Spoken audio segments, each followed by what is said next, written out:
rápidamente, nos van a quedar unos minutitos antes de las 9, hacemos el corte, pero después seguimos con Santiago. Profesor Santiago Ceferino, bienvenido una vez más al aire de la 94.9, extrañando sus historias, y hoy tendremos una de ellas. Bueno, muchísimas gracias. Primero que nada, agradecerle la invitación. Para mí siempre es un placer, un honor estar acá en mi casa. ¿Sí? Extrañaba mucho la radio, sinceramente. Como que me faltaba eso. Y bueno, cuando Ale me dijo, che, venite a hablar del grito de Asensio, dije, ¿a qué hora?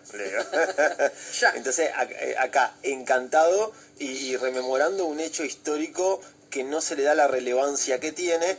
Y otra cosa que quiero que quede claro ahora, que es uno de mis fines, no se lo interpreta como se lo tiene que interpretar. Al grito de Asensio se lo interpreta bajo una óptica patriótica, libertadora, y muy lejos está de eso. Y no lo digo yo, lo dicen historiadores de la talla de Washington Lockhart y Manuel Santos Pires. Pasa que a veces la historia hay que darle un giro para que quede gloriosa, pero a eso vamos. Es cierto. Bueno, conmemoración, celebración, recordación, 28 de febrero. Comience usted. Bueno, en realidad vamos a partir de diferentes preguntas que yo quiero que la audiencia las vaya teniendo, y vamos a ir contestándola a lo largo que se vaya haciendo esta exposición. ¿Por qué le decimos grito en historia? ¿Qué es esto de un grito? Bueno, eso es lo primero. ¿Qué fue en realidad? ¿Por qué a Pedro Viera y Venancio Benavides, estos héroes, la historia se los tragó? Y hay una explicación. Y un puntapié, ya lo dijo José Lo Benavides. Terminaron peleando para el bando contrario. Y hay cosas que la historia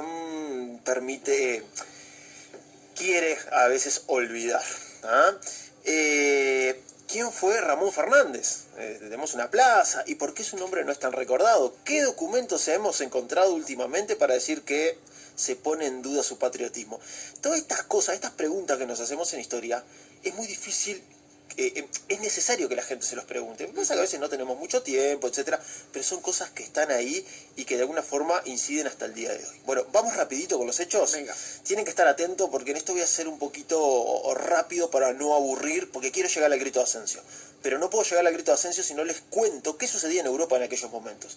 ¿Vieron la película El efecto mariposa? Sí. Que sucede algo en un lugar del mundo y trae consecuencias en otro lado. Bueno, eso sucedió para entender el grito de Asensio. Vamos a partir de la premisa de que si Napoleón Bonaparte, usted dirá, ¿qué tiene que ver con el grito de Asensio? No hubiera existido y no hubiera hecho lo que hizo en Europa, Pedro Viera y Venancio Benavides hubieran pasado sin pena ni gloria, hasta el propio José Artigas. Bueno, vamos a viajar al año 1808, en Europa. Francia, la Francia de Napoleón Bonaparte, Francia post-revolución francesa, Francia napoleónica, en guerra con Inglaterra, va a invadir a Portugal, porque Portugal era aliado de Inglaterra. Para invadir a Portugal tiene que pasar por España. España era aliada de Francia. España tenía todas las posesiones de acá, ¿sí? Incluido nuestro territorio. Cuando Napoleón le pide permiso a España para pasar por España para ir a invadir Portugal, Napoleón aprovecha y se queda con España. Es decir, que saca al rey español, Fernando VII, y pone un rey francés. Es decir, que invade España. Pone a su hermano, José Bonaparte, que los españoles le van a llamar Pepe Botella, porque era alcohólico, el famoso Pepe Botella. Cuando invade España, Napoleón saca al rey español, y eso va a producir lo que en historia llamamos una cefalía de poder. Una cefalía es cuando no está el que gobierna, ¿sí? ¿Qué sucede con los españoles cuando se produce una cefalía de poder? Y acá está la clave de por qué empiezan las revoluciones acá. Cuando hay una cefalía de poder, el poder regresa al pueblo, hasta que el pueblo se lo pueda regresar al rey, que no está. Obviamente que empieza la guerra de independencia entre los españoles que quieren sacar a los franceses, obviamente. ¿Cómo regresa el poder al pueblo? A través de juntas de gobiernos. Una junta de gobierno es un lugar donde las personas representan al rey porque el rey no está, ¿no? O sea que la soberanía se retrovierte al pueblo, regresa al pueblo hasta que el pueblo se la pueda regresar al rey cuando regrese. Claro. Bien, se hacen juntas en España y en América. En América, posesiones españolas, ¿sí? Se hacen juntas de gobierno en todas las ciudades, en casi todas. Eso es en 1808. Todas las juntas de gobierno de América son fieles a Fernando VII, que está preso, a su rey. En 1810 pasan 2 años y la junta central de España se disuelve, porque el avance francés es tremendo. Y se hace un consejo de regencia. Y ahí está el problema. Los americanos van a decir que el consejo de regencia es ilegítimo, porque se eligió muy rápido por diferentes cosas. Y ahí va a empezar la revolución acá. Hay cosas escondidas acá, ¿no? Digo, ya el americanismo, esto de querer ser libres, etc. ¿Dónde empieza la revolución? En 25 de mayo de 1810 en Buenos Aires. Se hace un cabildo abierto, de ahí viene la palabra de nuestro partido, del partido político hasta el día de hoy. Se junta al pueblo, que no era tan democrático la palabra cabildo abierto, porque el pueblo en aquellos momentos eran ciertos sectores de la sociedad, no todos. Se hace un cabildo abierto, se hace una junta y se discute si era legítimo el Consejo de Regencia o no.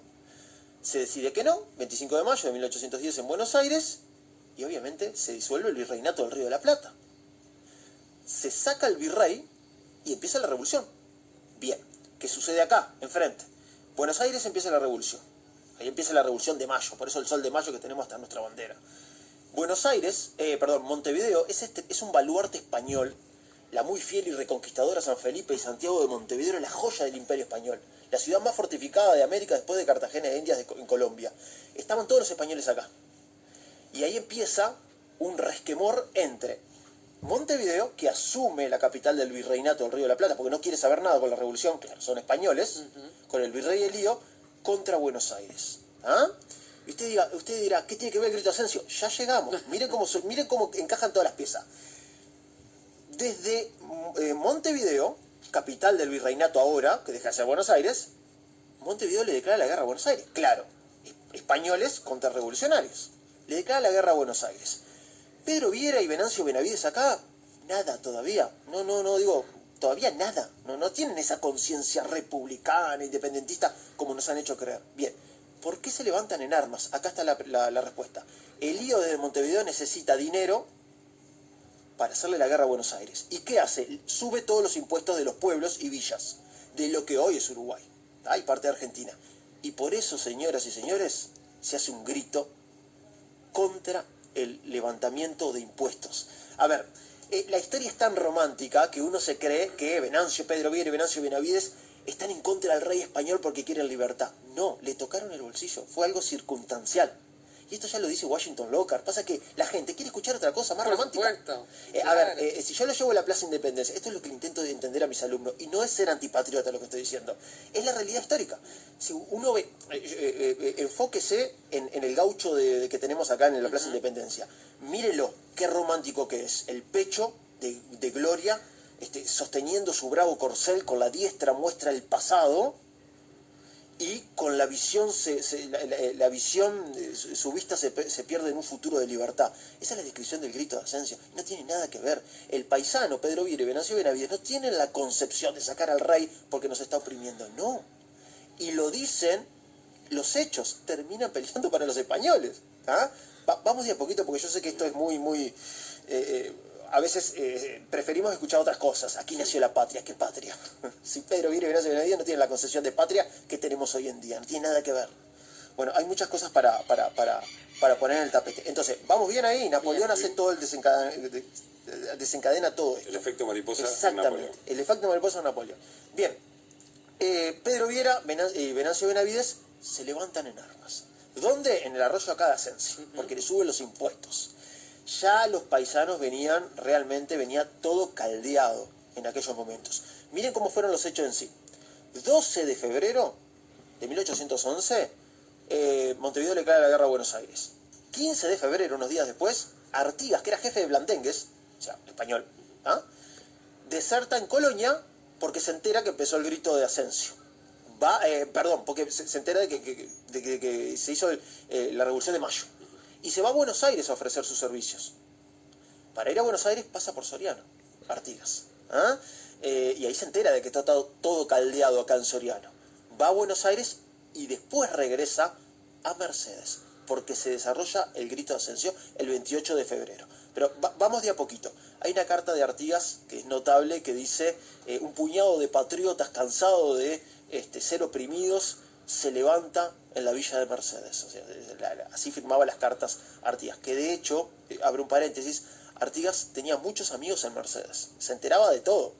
¿Sabe a dónde venía Artigas cada vez que venía Mercedes? Que venía mucho, sobre todo Villa Soriano, venía que tenía a su amor Isabel Sánchez, en la esquina donde, imagínese Mercedes de 1811, no teníamos la diagramación arquitectónica. No había tantas cuadras. No, casi no había, digo, eran las manzanas divididas en solares, en 4, se quedaba en la esquina de donde hoy es Leandro Gómez y Artigas, acá. Sí, ahí tenía una familia muy amiga que él se quedaba ahí. De hecho, se estipula que ahí escribió la famosa proclama de Mercedes, que ya vamos a venir con eso. Bueno, entonces se desencadenan todos los hechos en Europa, trae repercusiones para acá, y vamos a ver cómo sucedieron los hechos en sí, porque tenemos cartas de aquella época que son espectaculares. Pedro Viera y Venancio Benavides eran indudablemente personas de temer, eran gente capataces de estancia. A ver, que vivían en la rudeza de aquellos medios. Eran los caudillos en aquellos momentos. No se forjaba por saber hablar bien, por recitar poemas. Eran los que mejores entraban en combate y los más guapos, como se dice. Más diestros con las armas. Exactamente, claro. Así se seguía a las personas en aquellos momentos. Recordemos a Artigas, el coquito de la campaña. Con solo decir su nombre, la campaña tiembla, decían los españoles. O sea, Artigas se forja y se fomenta a través de cómo se forjaba y se fomentaba el hombre en aquellos momentos. No podemos separar la persona del contexto histórico, si no se nos desdibuja, ¿sí? Bien, en Asensio se juntan muchos paisanos y se viene a tomar Mercedes. O sea, en Mercedes estaba el comandante español, había blandengues acá en Mercedes. Mercedes era española, ¿sí? La villa de Mercedes. Y de hecho, los españoles se enteran de que acá cerquita de Mercedes, en Asensio, los paisanos están por levantar en armas y están por venir a tomar Mercedes. De hecho, hay una carta de Justo Correa que le llega al comandante de Mercedes, que le dice, no sé cuánto voy a poder tener a esta gente. Los españoles de acá, a Asensio, mandan espías. Que hay unas cartas que cuentan que los espías, cuando van, mandan un chasque inmediatamente para Mercedes diciéndole, vienen los paisanos enardecidos. Y eso es el grito. A eso se le llama el grito en el siglo XIX, cuando se junta mucha gente y empieza a gritar metafóricamente de que algo va a empezar. En este caso, no lo llamemos revolución, porque después, cuando escribimos historia, dijimos, bueno, acá empezó la revolución. Bueno, acá empezó la lucha de armas que después Artigas la agarra y la molda a un concepto de libertad. Pero Pedro Viera y Venancio Benavides no tienen ese concepto. Lo que no quieren es que le toquen el bolsillo. Son seres humanos, como nosotros. Le levantan los impuestos. ¿Ya había impuestos en esa época? Sí, claro. Y más cuando había guerra. Cuando había guerra, sí que claro, sí. Se empezaba a escasear todo, bueno, levante con había que amortizarlas. Sí, totalmente. Bueno, la cuestión es que el 27 de febrero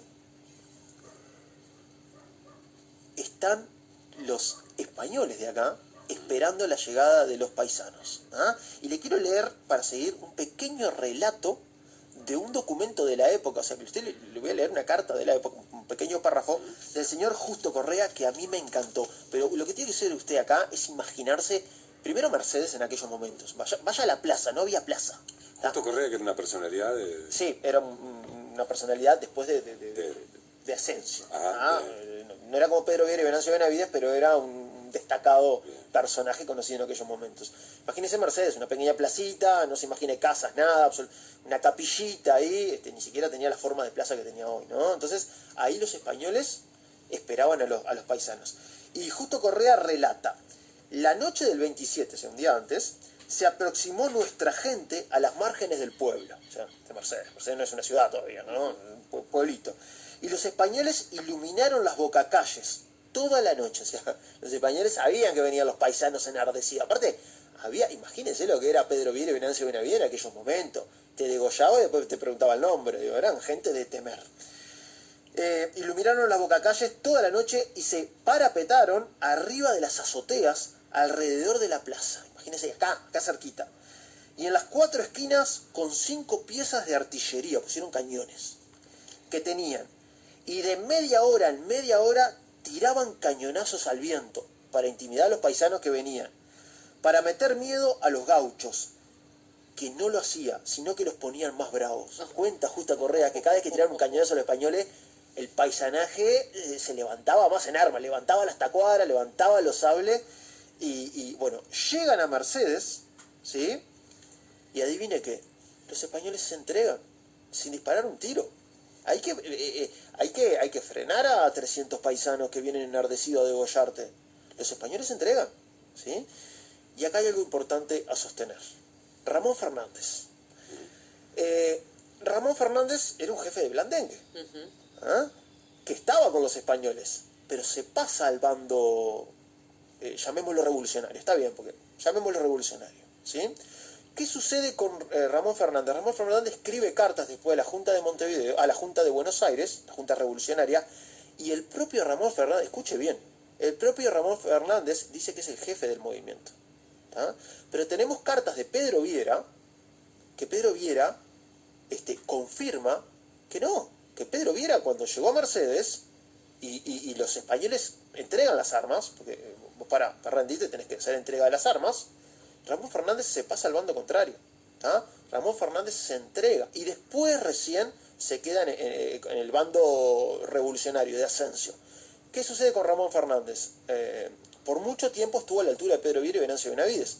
Después investigaciones locales, sobre todo la de Washington Locker, establecen que, del propio Washington Locker se pregunta si no es un impostor, porque se adjudica al movimiento, y no lo es. Era un español que se cambia de bando, como en aquellos momentos sucedía mucho.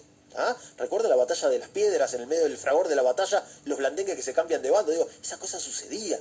¿Ah? Sucedían porque no había una concepción de yo tengo un bando. A veces te levantaban a pelear y te cambiabas de bando en la mitad de la pelea. Recordemos las patriadas de Aparicio, la gente que iba con 2 divisas a pelear. Capaz, a veces te levantaban. Las levas eran obligatorias muchas veces. La gente muchas veces peleaba y no sabía por qué, pero tenía que pelear. Bueno, para entender un poquito la época.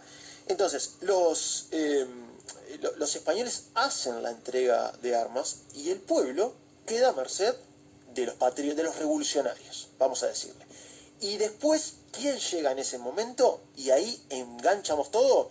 Artigas. Artigas estaba en Buenos Aires, que Artigas va a pedir armas, la Junta le da armas, le da un ejército, Artigas regresa a lo que hoy es Uruguay, en aquel momento el concepto de Uruguay y Argentina no existe, viene a Mercedes, Artigas viene a Mercedes, instaura su cuartel general. Viene a Mercedes porque acá empezó todo.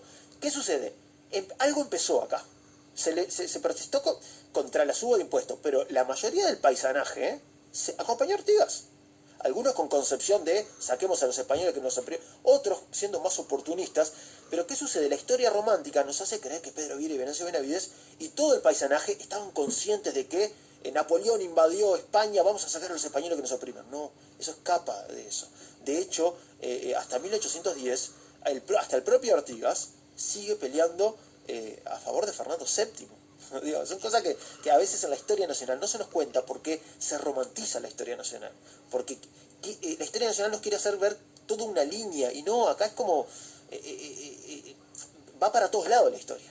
¿Ah? Pasa que a los efectos de enseñarla tiene que haber una linealidad.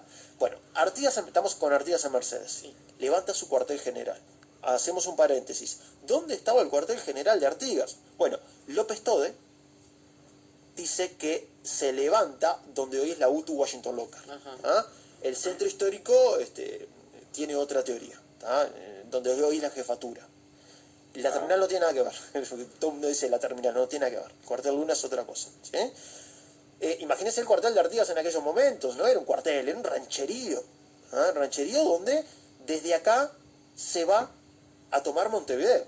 ¿Ah? Si sigue la secuencia de los hechos, y ahí el virrey Elío, se encierra dentro de las murallas de Montevideo recontra amurallada, y saca la mitad de su ejército a las órdenes de Posada a esperar a Artigas en las Piedras. Y ahí se produce la batalla de las Piedras. Pero el grito de Asensio fue un inicio de algo que Artigas después usó en su favor. Y acá vamos con varias cosas, y ahora ya respondo algunas preguntas, las que ustedes me quieran hacer. Vamos con varias cosas. ¿Por qué a Pedro Viera y Venancio Benavides se los traga la historia? Primero, Artigas deja en la sombra a todos los otros personajes. Artigas era Artigas. Artigas se hace con el movimiento revolucionario y de acá salen. ¿Tá? Pero acá empiezan resquemores. ¿Por qué Pedro Viera y Venancio Benavides no siguen a Artigas? De hecho, hay una carta que Artigas le pide una pieza de artillería a Venancio Benavides y Venancio se la niega. O sea, no tiene la concepción de libertad que tiene Artigas, por más que no hayan hecho creer otra cosa. ¿Ah? Antes de irse Artigas, y con esto quiero subrayar, en Mercedes hace la famosa proclama de Mercedes. 12 de abril de 1811, Artigas hace la proclama de Mercedes, donde desde Mercedes invita a todos los paisanos a unirse a la revolución. Y ahí los paisanos se unen. Unidos, caros compatriotas, y están seguros de la victoria, vencer o morir sea nuestra cifra, y tiemblen esos tiranos, dice Artigas, de haber incitado nuestro enojo, sin advertir que los americanos del sur están dispuestos a morir defendiendo su patria que vivir con ignominia en afrentoso cautiverio. Eso lo dice Artigas desde acá de Mercedes. Artigas sí tiene otra concepción de libertad que por ahí Pedro Viera y Venancio Benavides no tiene. Y repito con esto, Pedro Viera y Venancio Benavides terminan peleando. Uno en Río Grande del Sur contra los movimientos revolucionarios, ¿tá? Y otro termina peleando con San Martín, ¿tá? Contra San Martín, perdón. Por el bando español.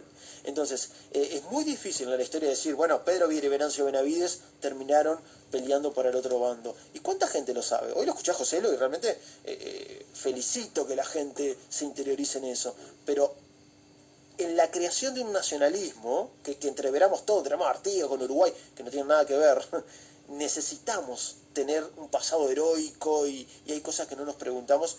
Y de alguna forma, es parte de mi misión en mis aulas, más allá de contar los hechos históricos, es también que se produzca un poquito de debate, porque si no la historia es medio aburrida, son fechas, y pasó esto y pasó aquello, pero en realidad la historia, por suerte, es mucho más compleja. Fantástico. Impresionante. No, fantástico. No, yo no tengo preguntas, pero para que tengo un audio por acá. A ver, que mande.